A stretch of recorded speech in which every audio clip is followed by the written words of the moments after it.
This is breaking news on 2 News. Thanks for joining us for this special report just after 2 a.m. live from the State Department of Corrections and the state prison. We're in Salt Lake City tonight, where just before 12:30 early this morning, Honie, 48-year-old man convicted of rape and murder back in 1998, was confirmed dead. We are now waiting a news conference from the 7 media witnesses who were in that room watching as the execution occurred. Again, we got word just before 12:30 that it had been completed. At this point, it's been another hour and a half. We don't know exactly what has played out, but we do know after the death, the cameramen were allowed to go in after the body was taken out. They were able to take pictures. They'll share with us of the room where this happened. They're also going to be giving us an account of exactly what they saw in that room, how quickly this played out, and what happened. Let's listen in to what's happening now.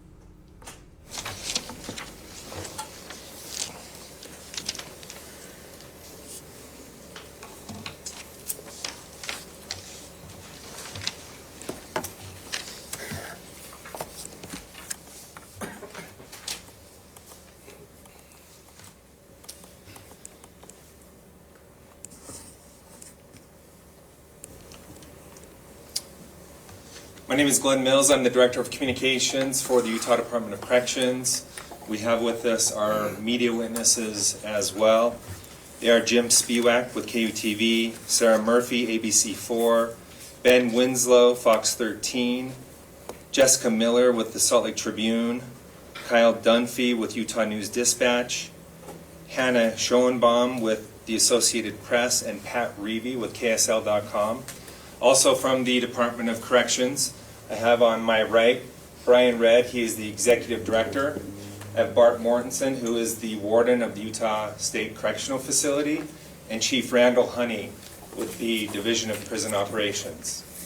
So this press conference will go like this. I will give a brief rundown of the events that took place since we talked last. We will then turn it over to the media witnesses. Ben Winslow will act as chair of the panel. He will make a statement, and then you will be free to ask the other witnesses any questions that you would like. After that, we will hear from Executive Director Redd, and then Warden Mortensen, and then we will take any questions you have following that. At 12:25 a.m., Tabram Dave Honie was pronounced dead. Prior to that, here is what took place. At 12:03, he gave his final statement. Working together with the media witnesses, we put this statement together as this. From the start, it's been, if it needs to be done for them to heal, let's do this. If they tell you you can't change, don't listen to them. To all my brothers and sisters here, continue to change. I love you all. Take care. At 12:04 a.m., lethal injection begins. At 12:13 a.m., a second dose is delivered. At 12:21, the EKG shows a flat line. A sheet is placed over the condemned's head at that point, and then he is pronounced dead at 12:25. We will now hear from Ben Winslow of Fox 13. So what we observed as we were in the room is when the curtain was drawn, Tabram Honie appeared to be looking up, lifting his head up, laid down. His arms were strapped to the table. He had IVs in both of his arms. The warden read the death warrant to him, and he did then give his final words. His foot appeared to be twitching. We couldn't tell if it was out of nervousness or whether it was just a reaction that was happening. He did continue to look around. He closed his eyes. His foot continued to tap and then stopped. He continued to look around from what we observed. He appeared to be mouthing something to the warden and the director of operations. We could not hear that, whatever it was he said. He lifted his head up again, took a deep exhaling breath, and opened his mouth wide. His breathing appeared to be a little rapid, but it then slowed down very quickly. And then his skin turned pale, turned blue, and we observed the EKG being tested, to measure his pulse again and again and again and again. And as you heard, that was when, shortly afterward, that was when he was pronounced dead and the curtain was drawn for us. Ben's kind of speaking on behalf of everyone here for us. He's kind of our spokesperson. So yeah, I guess questions. Do all of you have any questions of the media panel? Can you tell us what it was like, seeing that with your own eyes? What's going through your heads right now? I mean, for me, it was, I said this going in, my hope was that I would watch someone fall asleep and just not wake up. And that's pretty much exactly what happened. It wasn't traumatic in terms of, there's nothing gory or gruesome about the actual procedure. As Ben mentioned, there was a little bit of a leg twitch early on. I noticed, and there was no clocks in there, so our sense of time may be a little off, but it seemed like for me, maybe after the first couple minutes, 2 or 3 or 4 minutes, I didn't see his chest moving. I noticed it right at the beginning. You could see his chest moving, you could see him breathing, and then that kind of stopped. And so, again, the feeling for me was, when is he actually going to die? Didn't know that. And we were watching for about 15-ish or so minutes. But again, his eyes were closed for most of it, or almost all of it, after the first dose was delivered. And for me, it was someone went to sleep and didn't wake up. Jim, what was it like to sit down in the chair before the curtain was even pulled? What was going through your mind at that point? Again, just hopefully I watched someone fall asleep and not wake up, and it's nothing more than that. Was there a sense of nerves or anything? Yeah, I could feel a little tension. I could feel a little tension. There was really no talking going on amongst anyone in the room, in the witness room. It was very, very quiet.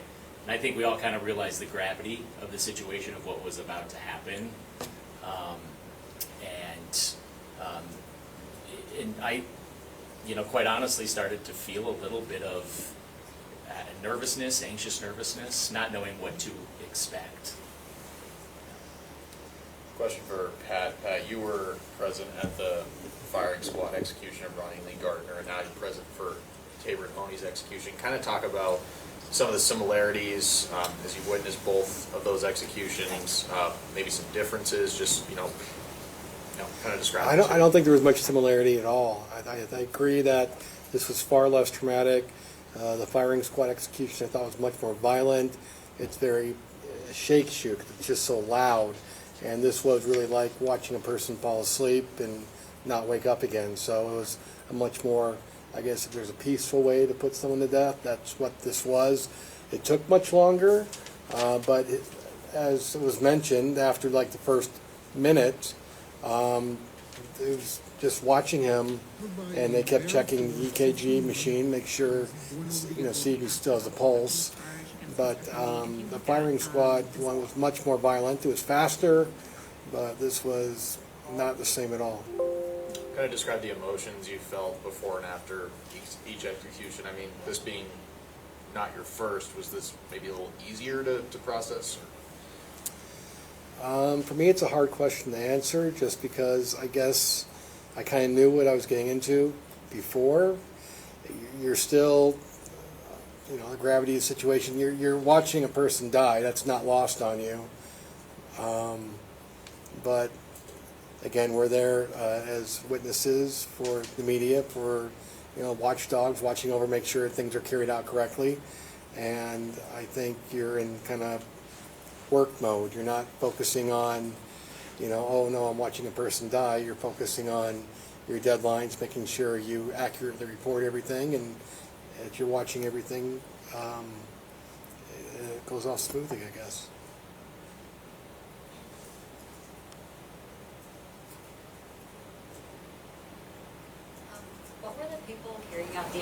situation wearing, did they have ski masks on to hide identity? Couldn't see them. Okay. Yeah, the ivy lines went through the wall. We couldn't see. Yeah. Just as it's extremely quiet and still in this room when no one's talking, is that what it sounded like for you? Was it just as quiet? Yeah, that's one of the first things I noticed. And speaking with Ben previously, he mentioned that about the last execution he witnessed, is we got in the witness room and none of us spoke until after it was over. I want to echo what Jim said about timing. You really have no sense of time in there. It could have been minutes, it could have been much longer. When we found out it was about 17 minutes, I thought it was longer. We sat in the witness room just in silence for a while until they opened the curtains and we saw Mr. Honie strapped on the gurney. And I want to mention one thing we discussed is it appeared he had a fairly calm and collected demeanor as he was laying there. But yeah, it was fairly quiet throughout until after it was over.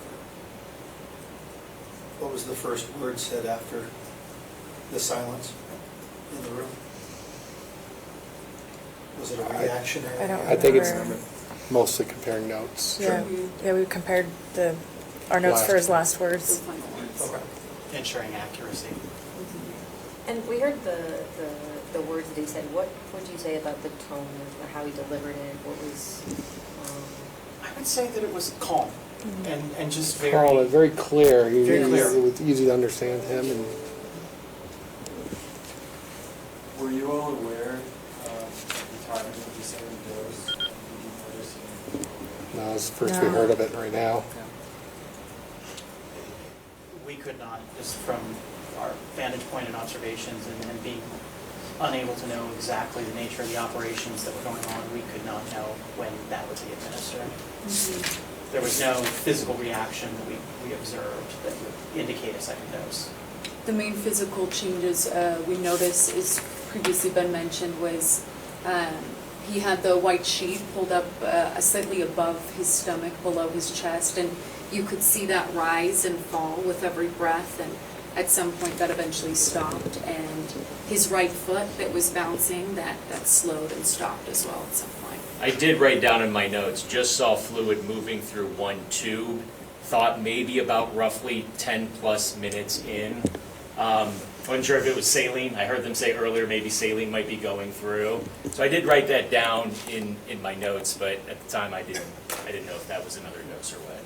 But there was no movement from him when that second dose, or if that was the second dose when it went through, there was no movement. No movement at all.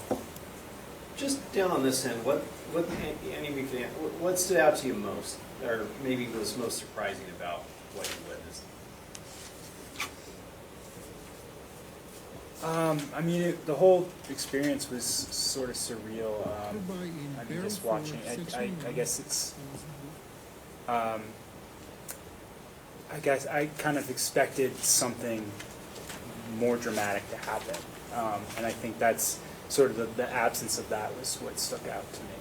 It was a pretty intense situation, but I'd say just sort of overall just somewhat bizarre and seemed like it went pretty seamless. It seemed seamless, but it seemed like, again, we lost track of time. It really seemed like a long time. I also saw the previous lethal injection execution, and I didn't remember it taking that long. That's not to say one way is better than the other. It's just that it really seemed like it took a very long time for this to happen.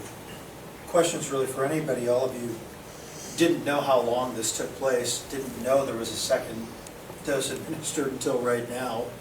Do you feel like that should be part of the process where you should know key points as they're going on as a witness? Or do you feel like it should be a complete blank slate having just done this? Would that help you through the process?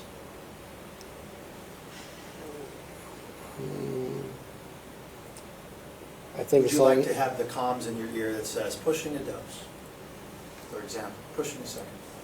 I think the one thing that we all discussed that would have been really helpful is having a clock Yeah. in our visibility. But otherwise, everything was pretty well communicated, and having Glenn in the room with us to answer immediate questions certainly made the process go smoothly for all of us. And I think just knowing that we all were there and able to compare what we saw with each other was helpful. Just a show of hands, how many have witnessed more than one execution in Utah? Two. And then for all of you, would any of you be willing to do this again?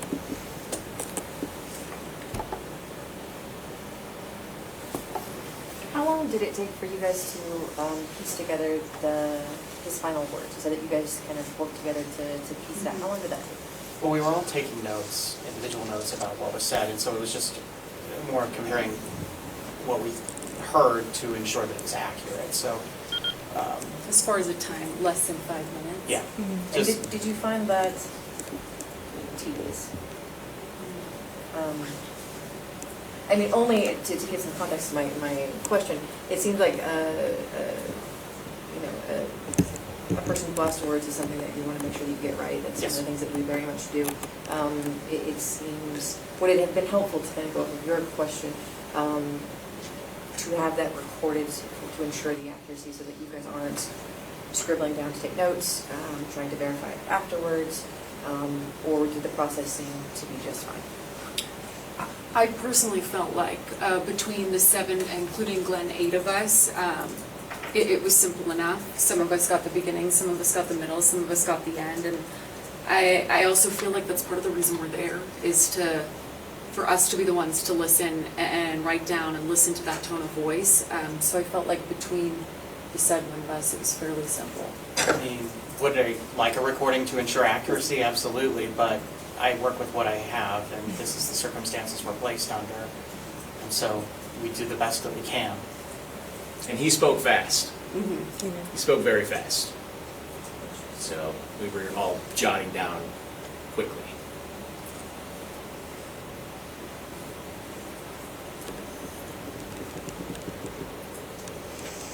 Any other questions? All right, we appreciate all of you. Can we ask questions? Yeah, we'll have a few statements, and then we will turn it over to questions. Thank you. Thank you. Should we second it out there? I would probably go ahead and go out. Thank you.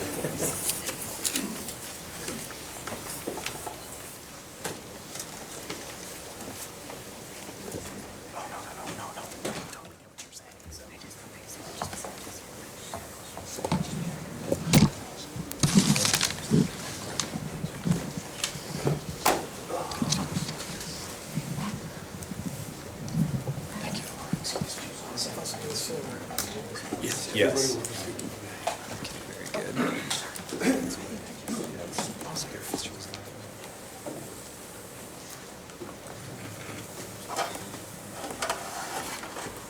Okay, once again, we will first hear from Executive Director Brian Redd. He will have a statement. Following Executive Director Redd, we will hear from Warden Bart Mortensen. And then Ben mentioned how in the witness room we saw Mr. Honie mouth some words and lift up and look, and Chief Honie will explain what that was all about.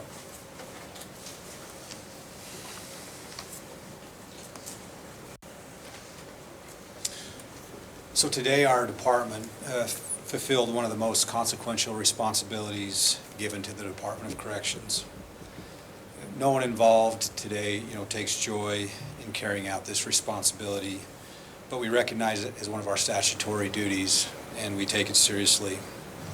Preparation for this situation started months ago, and it required hours and hours of work.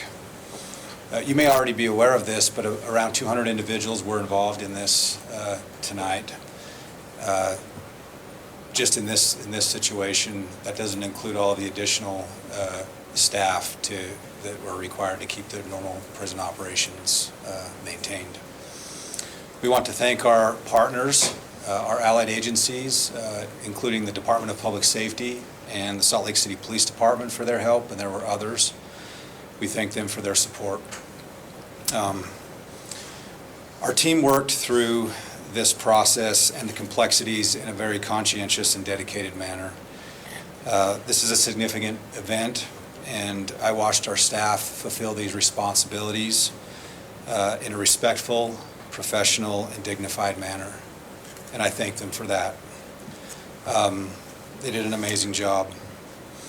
We are providing support to our staff, including mental health support or whatever they need for those that were involved or any of our staff members that may need it. We want to thank all of you for being here and covering this today, and appreciate all that you've done in bringing the transparency and accountability for this event. Thank you.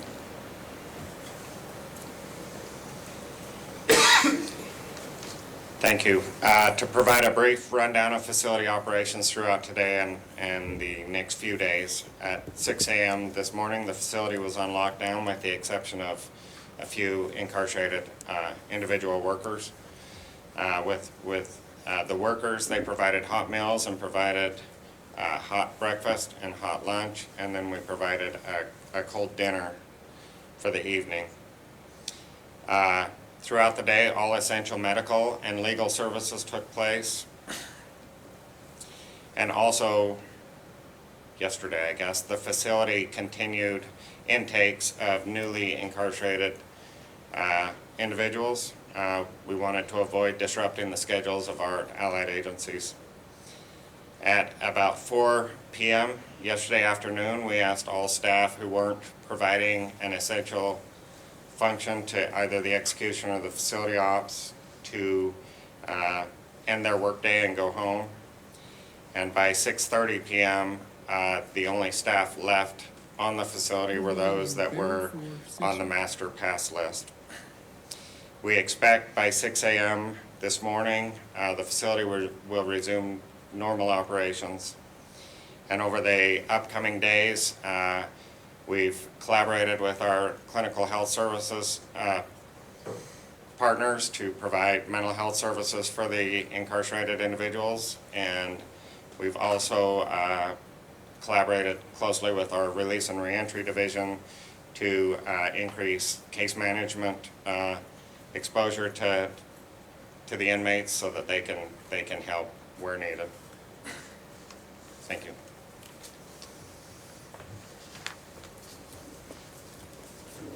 I'll speak to Mr. Winslow's question about Mr. Honie mouthing something. So he was actually speaking to the warden and myself, and he simply stated, "Thank you for taking care of my family."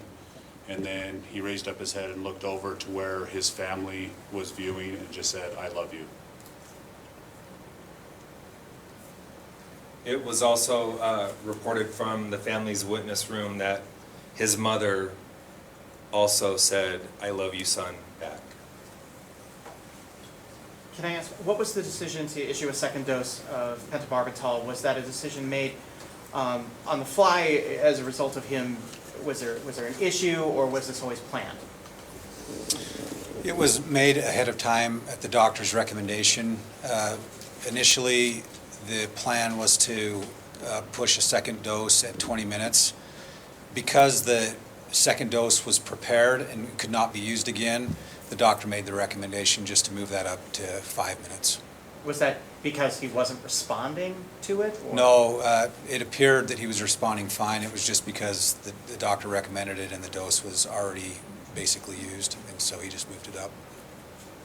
Can you discuss now the ceremony that happened after he was pronounced dead? So Mr. Honie's father and his cousin just wanted to come in. According to their beliefs, the soul after the death can potentially get trapped where it place of death, and so they performed their ceremony to release the soul so he could return back to the mesa. Can you talk about what that entailed? It simply just involved a few feathers, bird feathers, and some cornmeal, and laying a path for the soul to leave the room. It was very quick, very simple. And you said that afterwards, possibly you would say who from the victim's family witnessed the execution? Yeah, Karen, can you send me that document? I'll work on that, and then if you have any other questions, we'll answer those.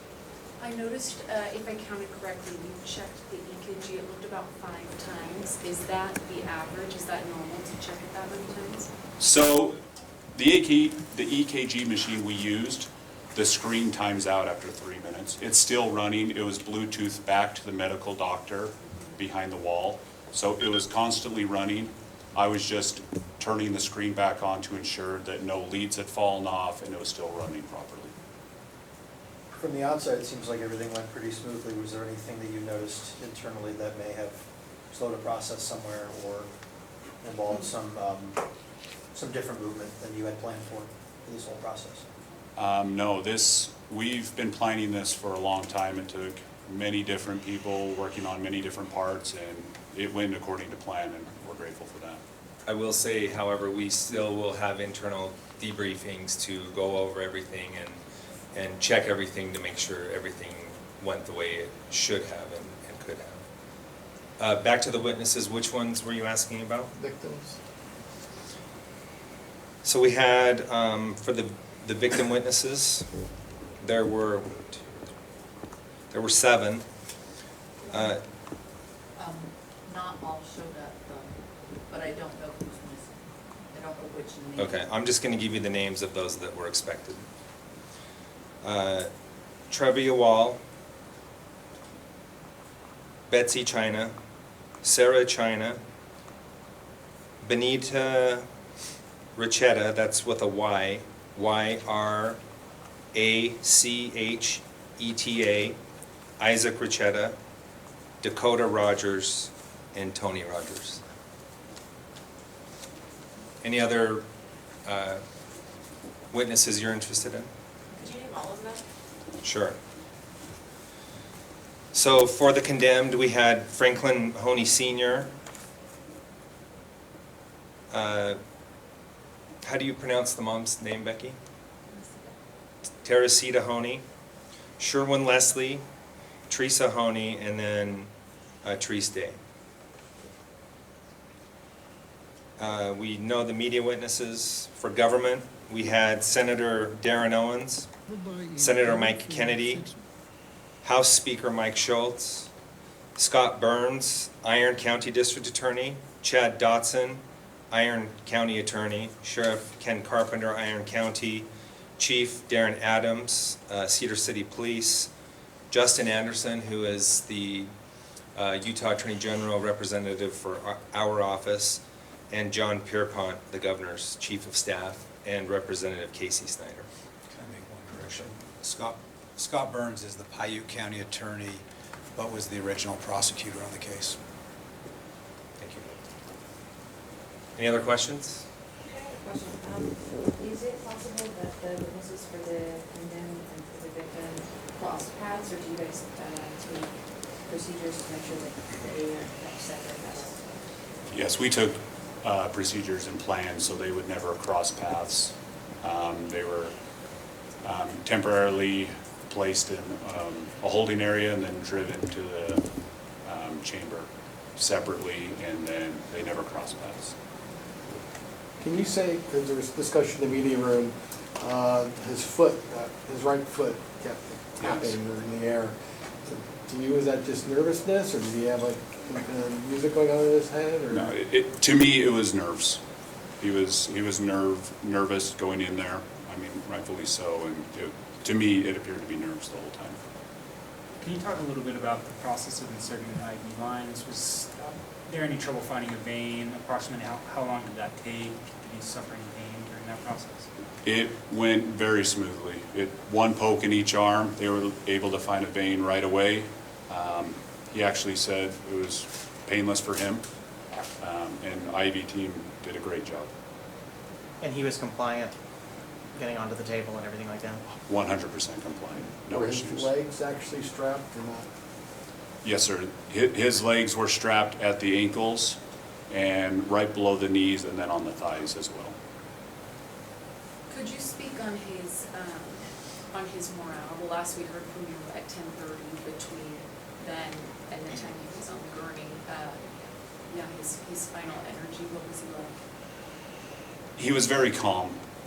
It appeared. I don't know if you would say ready, but he appeared to have accepted it. He was just more or less, having thoughts to himself and just kind of gathering all that. He was quiet, didn't talk a lot. But And did he listen to music that entire time up until you took him? Yes, ma'am. Did he walk into there on his own power? Yes, sir. Yes, he walked in on his own power and was able to get up on the table on his own and was, again, compliant. Did he say anything prior to the final prepared board statement that was actually shared with us? He asked which room his family was in. He asked that he wanted to know so he could, I assume, say "I love you," and then he also asked if he could have his glasses on so he could visually see. And so we granted that request to have his glasses on so he could do it. Since historically there have been issues during the part of the process where the IV is being inserted, should Department of Corrections look into amending the policy to where that is transparent for witnesses as well? Because that happened, it's my understanding that happened out of the view of witnesses. In reading up on botched executions, we know that sometimes there are issues with that process, and so I'm curious as to why that happened before witnesses were able to view. Part of the reason, and we could always explore something in the future, but part of the reason is just so that the witnesses, particularly maybe his family, doesn't have to see all of that activity occurring and causing that type of traumatic experience. And I'll just say in addition to that, we are bound by law to protect the identity of the IV team. So that's an important part of that as well. The media witnesses were asked how we felt watching. You've been listening in as the witnesses and the staff members here at the Utah Correctional Facility talk about the final moments of 48-year-old Honie, a convicted murderer and rapist. He's been behind bars, awaiting this day for 25 years. The victims' families waiting for this day as well and hoping for this end. Obviously, a somber day, an emotional day. More than 200 staff members from the prison here. They said that there was no joy in doing this, but fulfilling their obligation with state law. We do thank you for joining us for this special report.